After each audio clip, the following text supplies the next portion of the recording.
So if you see this diagram of direct, diffuse and total radiations, the total radiations are explained in this diagram.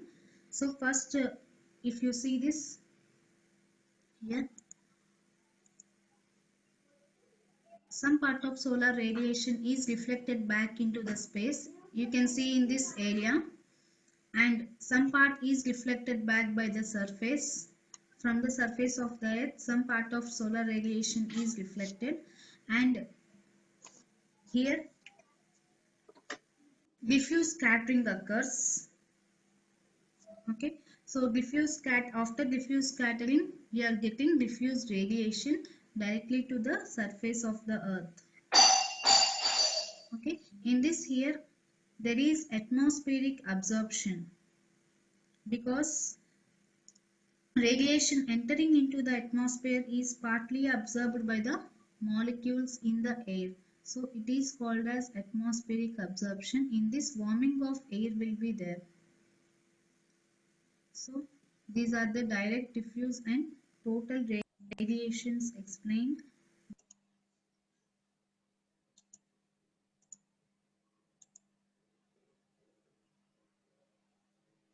That are hitting to the surface of earth.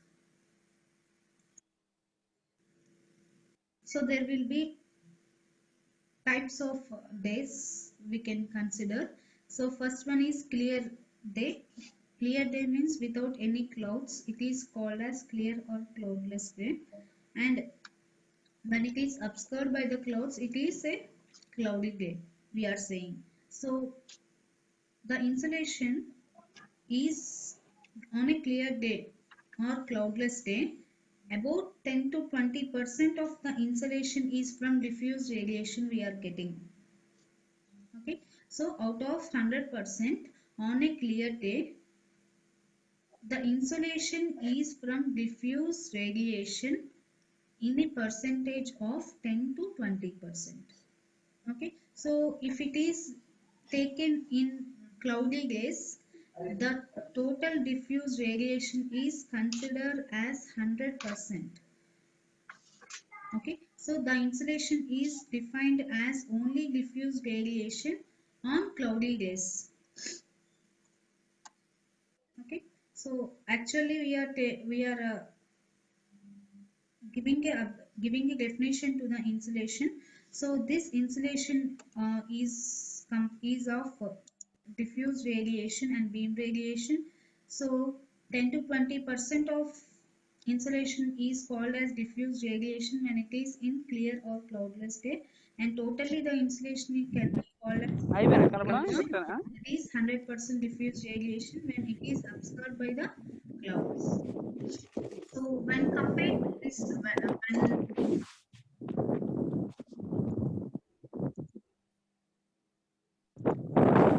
when we are talking about the humidity levels, also the insulation is varying. So when the humidity is high, the insulation on a cloudy day is considered as 50% as the insulation on a clear day. Okay, this insulation is also here measured on the same place and time.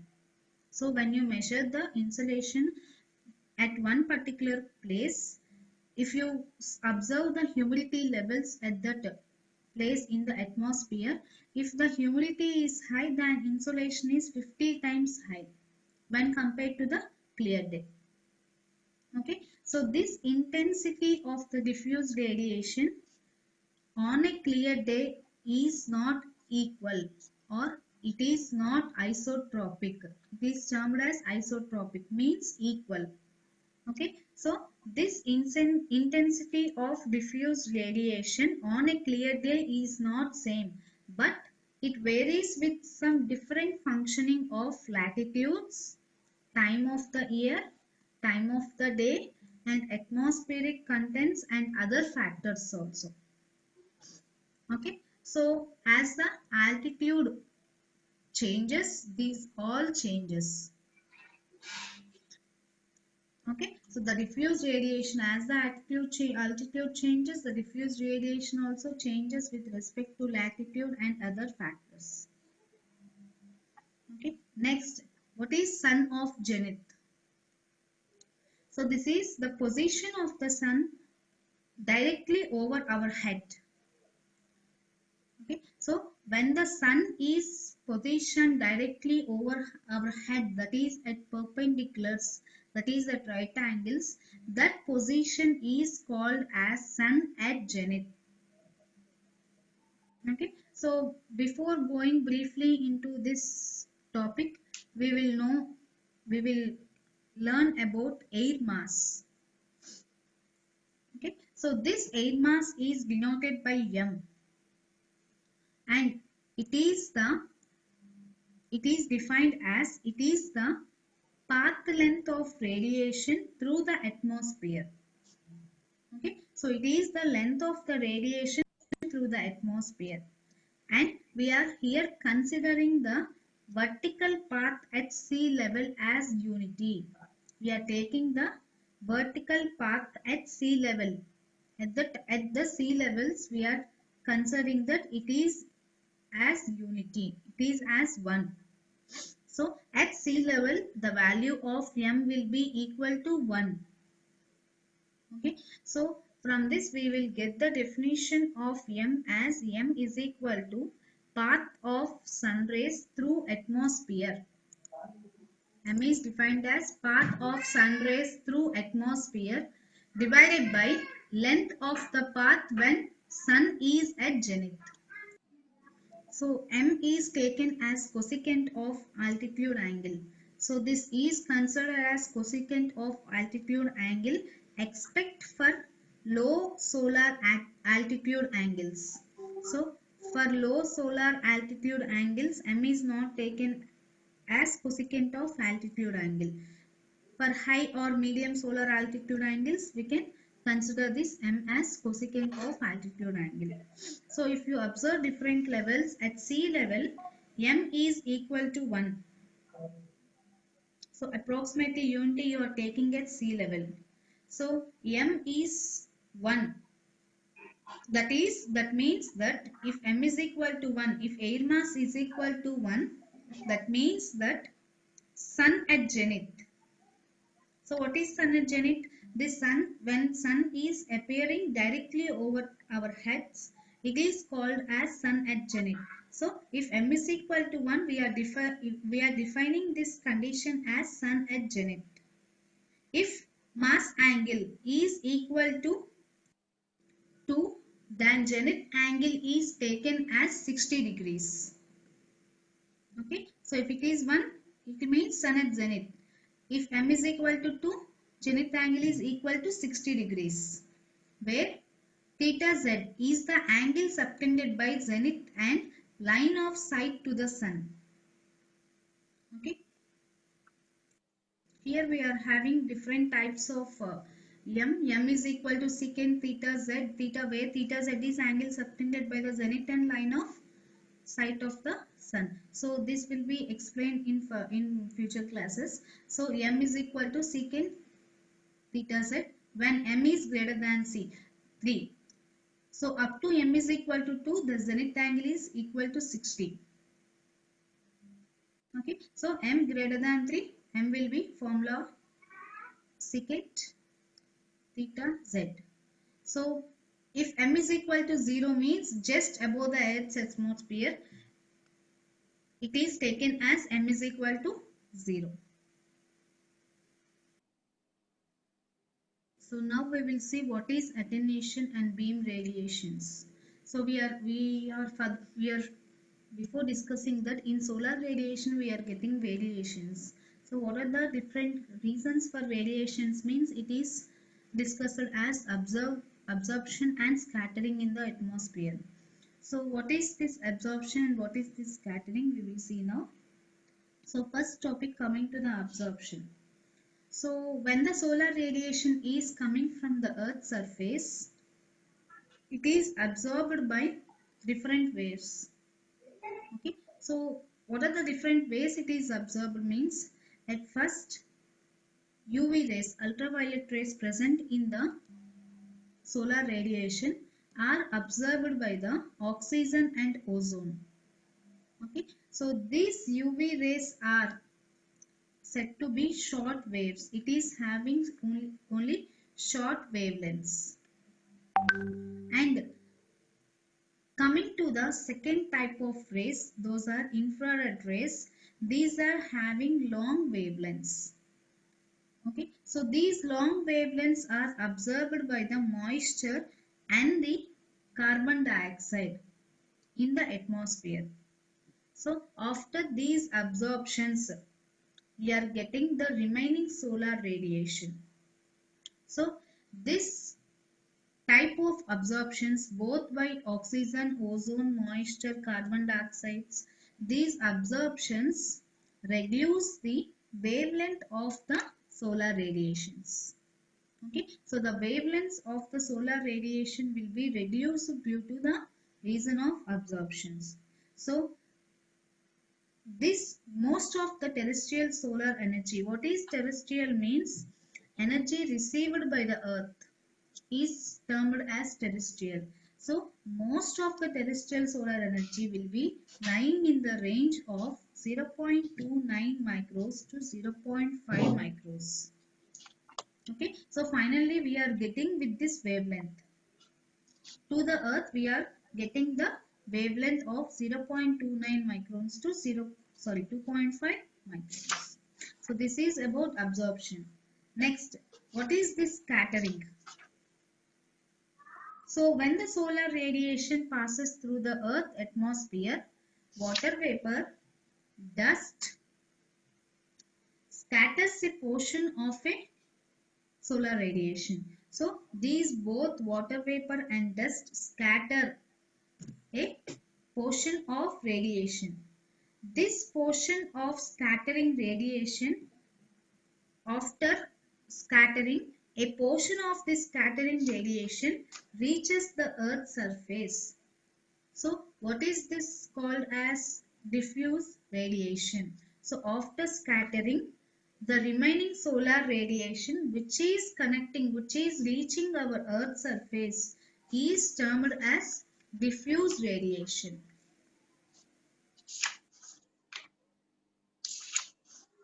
So the radiation finally received by our earth's surface, it is consisting of partly a beam radiation and partly a diffuse radiation. So both radiations, diffuse and beam, are present, which we are getting the solar radiation onto the earth's surface. So this scattering attenuates the radiation. Okay, so the amount of scattering and attenuation will be depending upon the atmospheric conditions. So these atmospheric conditions will also be varying from place to place, time to time. Okay, so if you compare a place, that in that place the amount of scattering and attenuation will be varying from time to time also. So in this month or in this year it will be for one value, means in next year it will be of other value. So this amount of scattering and attenuation mainly depends on the atmospheric conditions and given place, where the place we are measuring, and time. Time means day, month, year, and the local weather also will be dependent. Okay, so first we will see the how the ozone absorbs mainly the UV band. So we know that ozone absorbs mainly the ultraviolet rays. It absorbs almost completely the short wave radiations.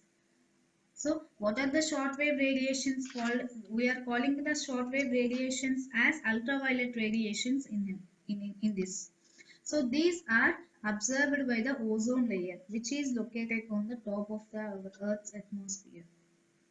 Okay, so this ozone layer will be absorbing almost short wave radiations below 0.29 micrometers, and it transmits a almost unity above wavelengths of 0.35 micrometers.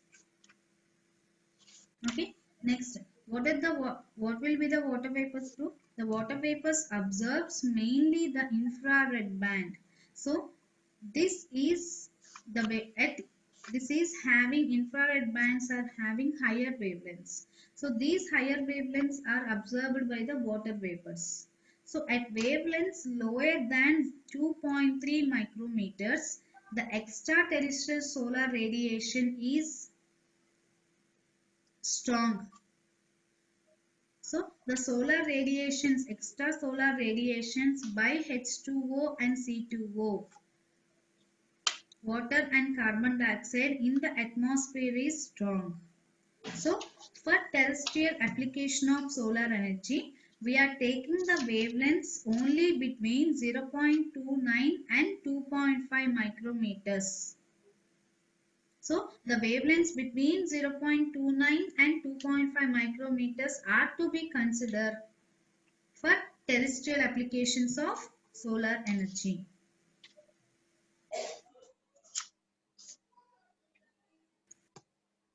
So this figure shows the spectral distribution curves.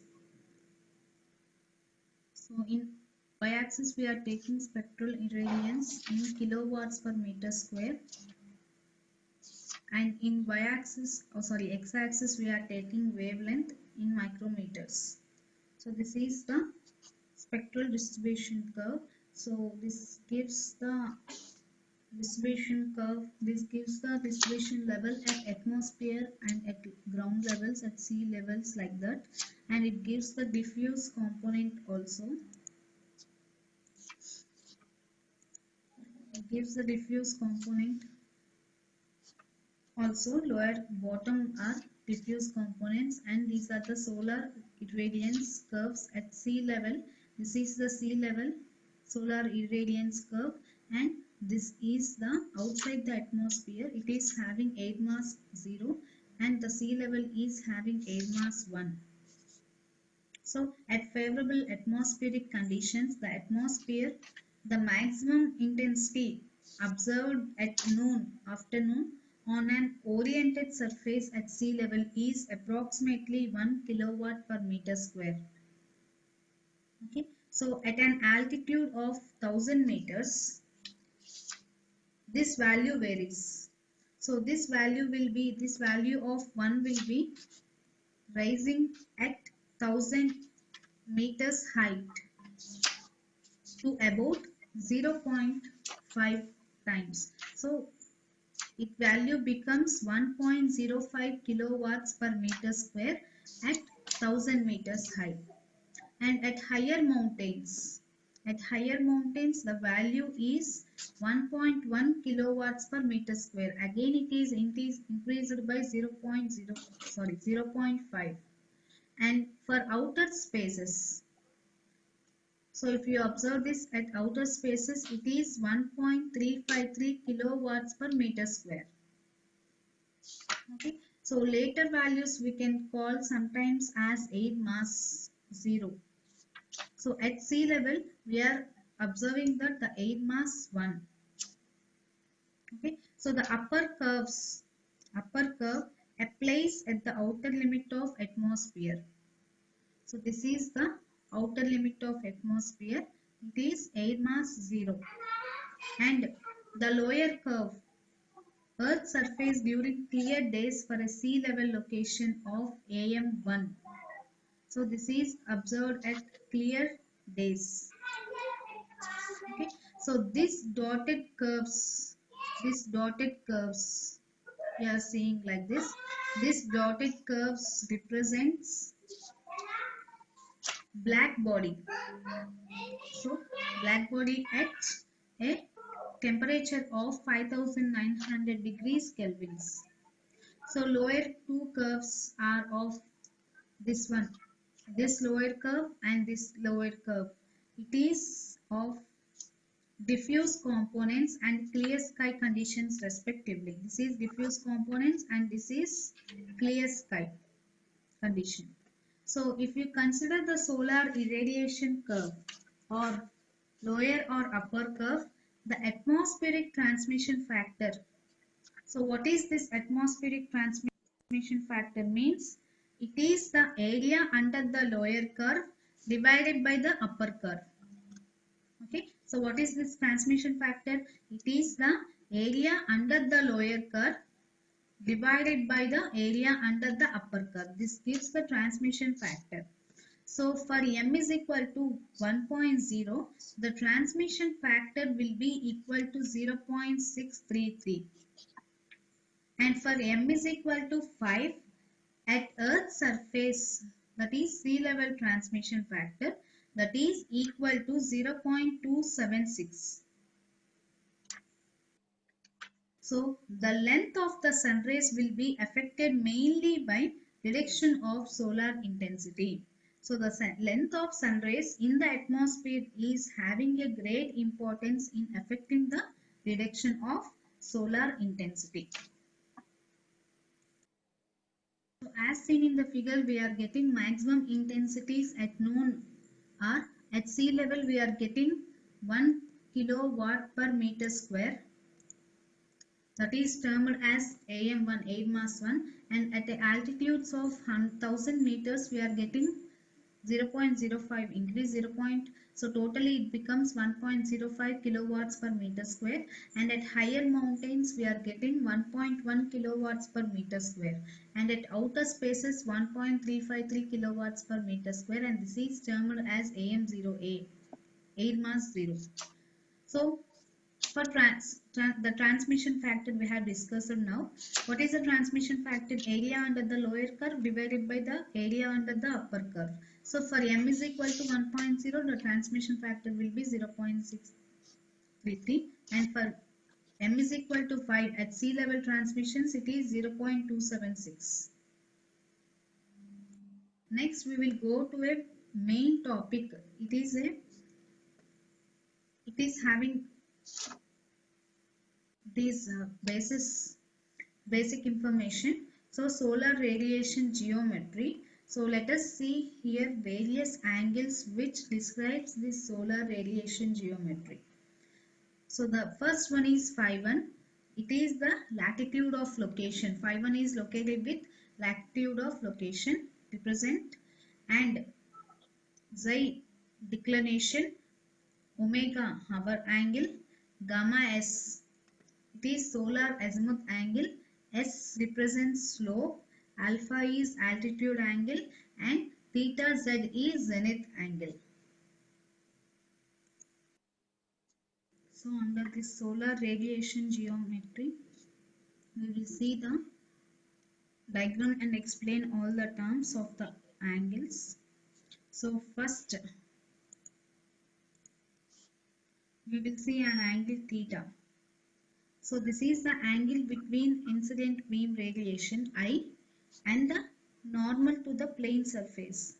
So then equivalent flux or radiation intensity falling onto the surface is given by I cos theta. So where theta is called as an incident angle. So how we get means, this is the angle measured between the incident beam radiation I, capital I, and normal to the plane surface, that is the equivalent flux or radiation falling onto the surface is I cos theta. So the angle between those both is measured is difference of cos theta. So the incident beam radiation is capital I. The total theta will be, incident angle will be I cos theta. And next one, theta 1. So this is the latitude of location. Theta 1 is the latitude of location. So this is the angle made by the radial line. This is the radial line joining the location of center of the earth, with the projection of the line into the equatorial line. Okay, so this is the angular distance north or south. Okay, so this is the angular distance. If you consider north, it is north, and if you consider south, we can take as south. So it is the angular distance north or south of the equator measured from the center of earth. So from north to equator or south to equator. So this is the angle between OP and OP dash.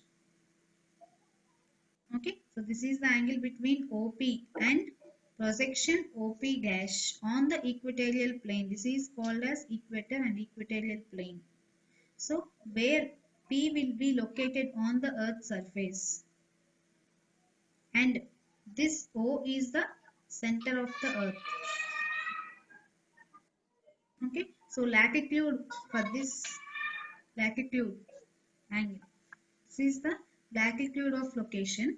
For this latitude of location, it is measured as positive for northern hemisphere and negative for southern hemisphere. And next angle is this one. This is declination. Declination.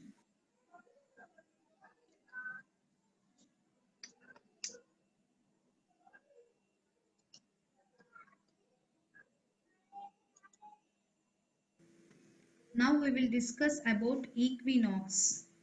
What are these equinoxes? So an equinox is an event in which a planet's subsolar point passes through its equator. So what is this subsolar point? We will see afterwards. So what is an equinox? First we have to see the definition. An equinox is an event. It is the time in which planet's subsolar point will be passing through the equator. So what is this subsolar point? Means area where the sun rays coming from the sun shining will be perpendicular to the earth surface, that is at right angles. The solar radiation coming from the sun rays shines perpendicularly to the earth surface. Okay, this is called as subsolar point. So if the subsolar point passes through the equator, it is called one equinox. So the equinoxes are the only time, these are the only times where northern and southern hemisphere experience roughly equal amounts of day and night times. So on earth, in a year we are getting only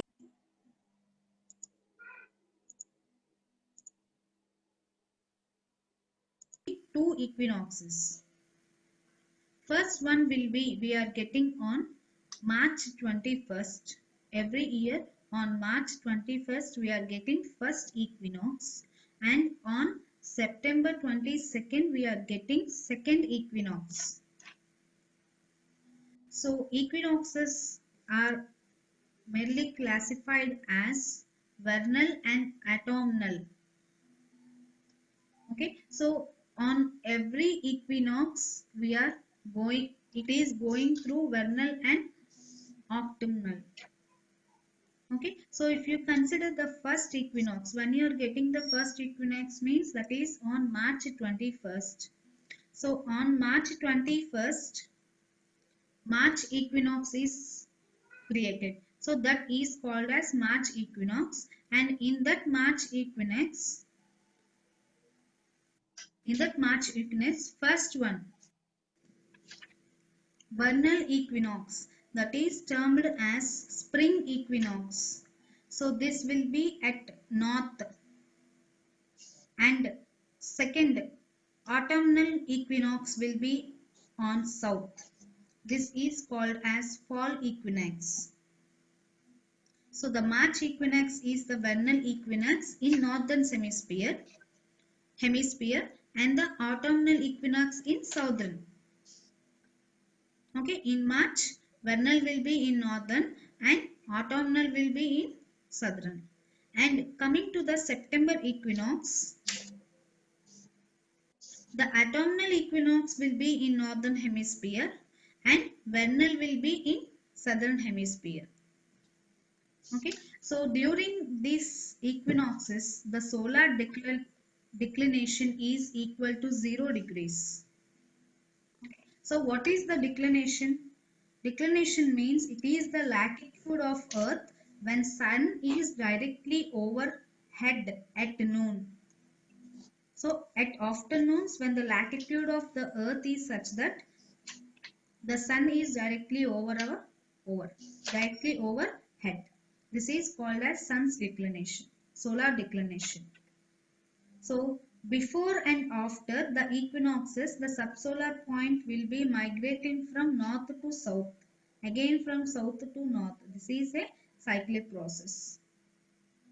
Okay, so you're seeing that in March and September the equinoxes will be cycling from March to September, again from September to March, like that.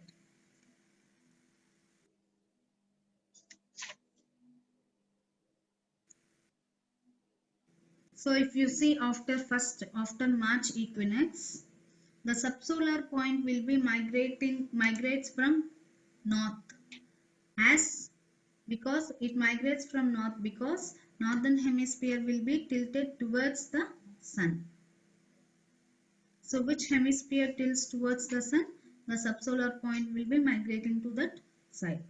So around it will be migrating to north up to June 21st.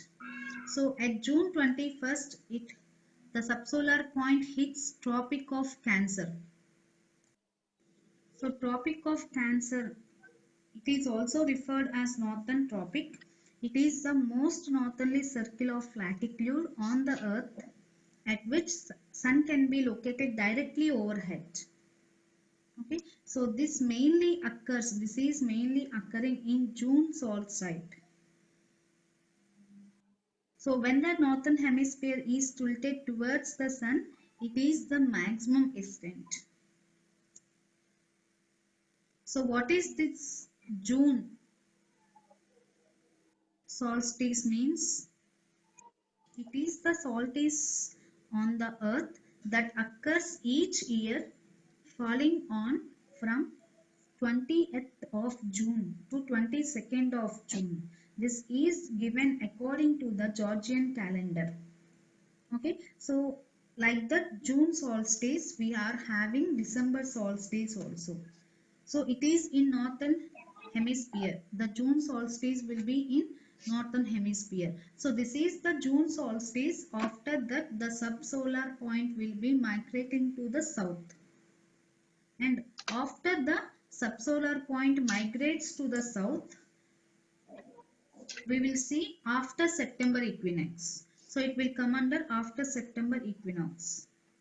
Okay, so in after the September equinox occurs, the subsolar point will be migrating to south as southern hemisphere will be tilting towards the sun. Okay, so on the Earth's atmosphere, it is divided into two hemispheres, northern and southern. So in this southern hemisphere will be tilted towards the sun. So this will be this tilting and this migrating to south. The subsolar point will be migrating to the south until around December 21st. So from December 20 to December 22nd, the December solstice will be occurring. So here the subsolar point hits the Tropic of Cancer and the latitude of Tropic of Cancer will be 23.5 degrees south here. In the March equinox, it is 23.5 degrees north. And this is a December solstice. After that, again the subsolar point will be migrating to north.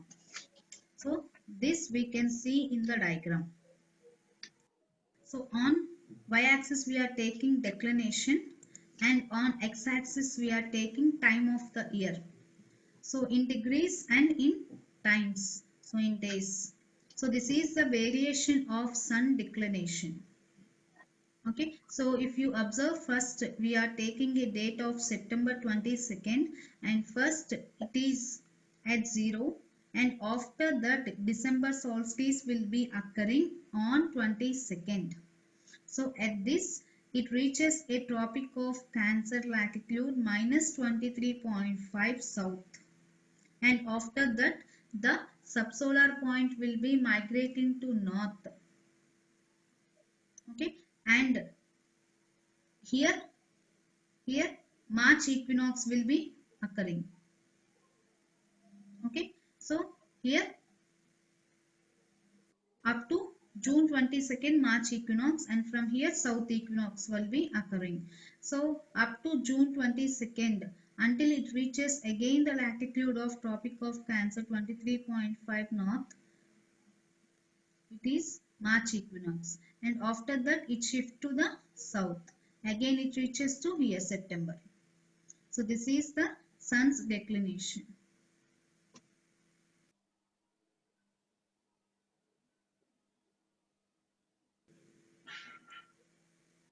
So declination in degrees can be calculated by the equation. It is given by Cooper in 1969. So declination in degrees is equal to 23.